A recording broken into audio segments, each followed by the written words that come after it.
Hello guys!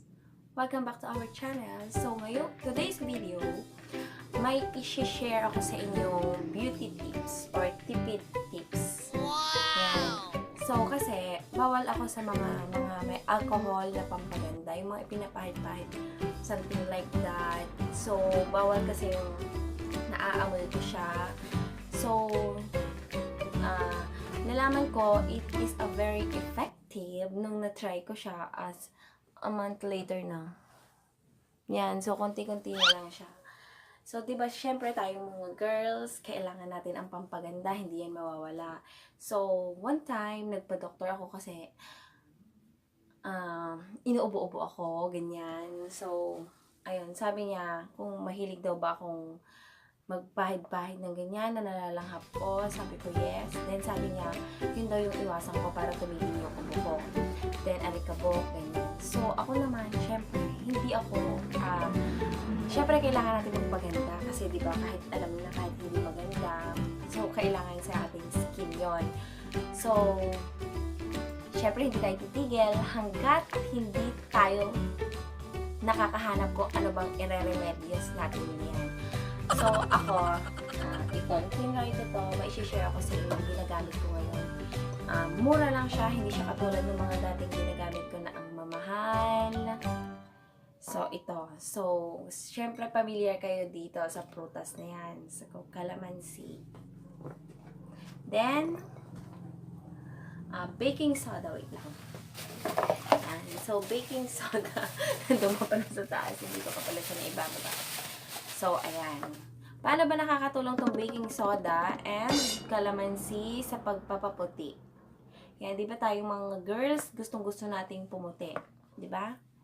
So, ayan. So, ito yung tipid tips na gusto kong i-share sa inyo. Mura lang siya. Ito, nabili ko lang siya ng 5 pesos sa palengke kanina. And ito, tira-tira lang to. Yan. So, ginagamit sa parang. So, ganito siya i-apply. So, ito yung sasabihin niya kung paano siya gamitin. Ayan. Katulad lang din siya ng mga facial cleanser, ay ipinapahid siya gamit ang bulak. So, nasa na ba yung bulak ko? So, ganito siya. So, itong kalamansi na to, yung katas, siya yung magiging cleanser natin, di ba? Dati Eskinol, I mean. So, hindi ako pwede doon. So, ito na ngayon. Ayan siya. So, i-apply natin siya sa face natin. Then, dapat hindi siya, take note, dapat hindi siya ibababad sa mukha. Kasi, pag binabad mo lang sa mukha, mag-dry yung face mo. So, mas maganda sana kung may mag-cover tayo ng dito. Turban, para yung buhok natin hindi sasali-sali, dapat i-pony. So, wala akong pony, kaya yan, ganyan. So, i-apply natin siya. Ayan. So, sinawsaw ko na siya dito. Toner. Yan. So, yung pampalinis siya. Apply natin yan sa ating buong mukha. Yan. So, pag may sugat yung mukha nyo, natural lang siya na masakit. Yan. So, sa akin, syempre may mga tagyawat ako. Masakit siya. Yan. So, pahid lang ng pahid. So, maganda to sa mukha. Mura na. Nakatipid ka pa. Wala pang chemical yung pinapahid mo sa mukha mo. Yan. So, pahid lang siya na ipahid na ganyan. So, ingatang malagyan yung mata kasi pag nalagyan mahapdi. Then, pwede rin to sa lips. Kaya lang ayaw ko ilagyan yung lips ko ngayon kasi may lipstick ako. So, cleanser siya. Tignan niyo mamaya yung nakuha niya sa bulak. So, ayan. Ang dumi. So, another bulak na ako kasi hindi madumi na siya. So, magamit ulit ako ng ibang bulak. So, ayun, hapdi siya. Hapdi. So, sa pagpahid dito, dapat isasali niyo yung inyong liig para pantay siya. Pantay yung puti. Ayan. So, diba sa murang halaga, wala pa siyang chemical na halo. And also, yung walang side effect. Okay lang kahit maarawan ka dyan. Hindi tulad ng ibang pampaganda na pag gumamit ka nun, bawal ka ng mabilad or kailangan mong gumamit ng mga sunblock. Ito wala. Wala siyang side effect. So guys, tingnan nyo yung gilid ng ano ko, namumula siya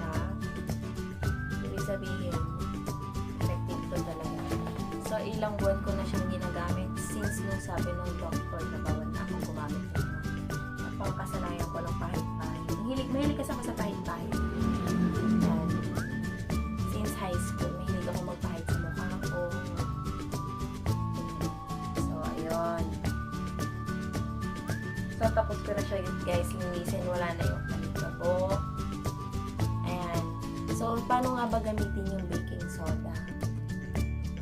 So, ito guys, babanlawan ko siya muna ng tubig na malinis. Ayan. So, babanlawan ko siya gamit ng sabon na ito. Kung familiar kayo guys sa sabon na to. Yan, ito yung ginagamit kong sabon pangbanlaw dito. Yan, nabibili siya sa mga butika or sa mga grocery store, nabibili siya. Kojisan yung pangalan niya. So, ayun, wait lang guys, babanlawan ko lang, babalik ako maya-maya. So, ayun guys, nabanlawan ko na siya. Ayan. So, ngayon, gagamitin ko naman yung baking soda. So, kanina ginamit ko lang kalamansi. Ginawa ko siyang cleanser. So, ayan siya, namumula siya. Then, ngayon, gagamitin ko naman tong baking soda. Ihahalo ko siya sa kalamansi. Ayan.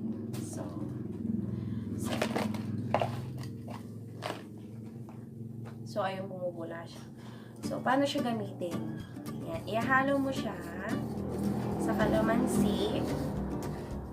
Then, so, i-apply mo siya. Tutunawin niyo muna. Ayan. So, kagamitan niyo siya ng inyong daliri pag i-apply niyo na sa inyong mukha. So, ito guys, magtatagal lang siya. Hindi niyo siya dapat ibababalik. So, mga 2 to 3 minutes or 1 to 2 minutes is dapat banlawan niyo na ulit siya. Ayan. So, buo-buo pa siya, hindi ko pa siya masyadong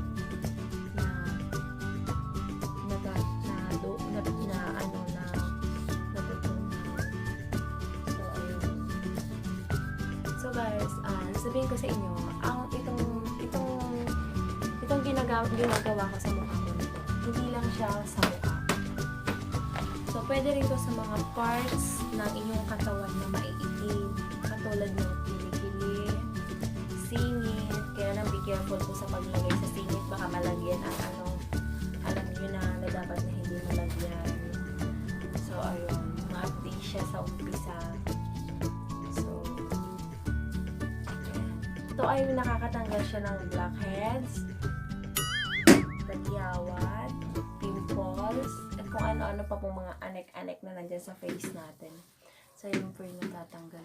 So, pasensya na po kayo sa background kasi nandito po ako sa boarding house ko. Wala po akong pambili na at pambayad ng magandang Kaya, dito muna. Patsaga-tsaga. Ayan. So, ang sarap niya sa mukha. Magaras, pero mamaya, it's na siya. So, ayun, lalapit ko. Ayan. So, ano ba yan? Ito ay tipid tips na wala pang side effect. So, ayan. Babanlawan ko siya after. Syempre, idadamay natin yung leeg. Para pantay lagi.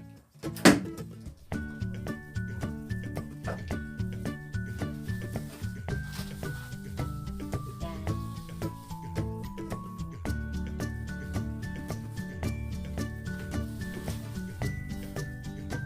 Ayan. So, ayun siya guys. Ganun lang siya kadaling i-apply. Natrabaho lang siya, pero sulit naman yung worth it naman yung paghihintay mo. Yan. So yun lang guys yung may share ko ngayon na tipid tips sa mga mahilig magpapaganda or paano pumili ng sa murang halaga ay ma-afford mo siya. So, hanggang dito na lang muna guys sa aking video. So, hindi ko na sa inyo ipapakita kung paano ko siya nabanlawan. So, with the use of my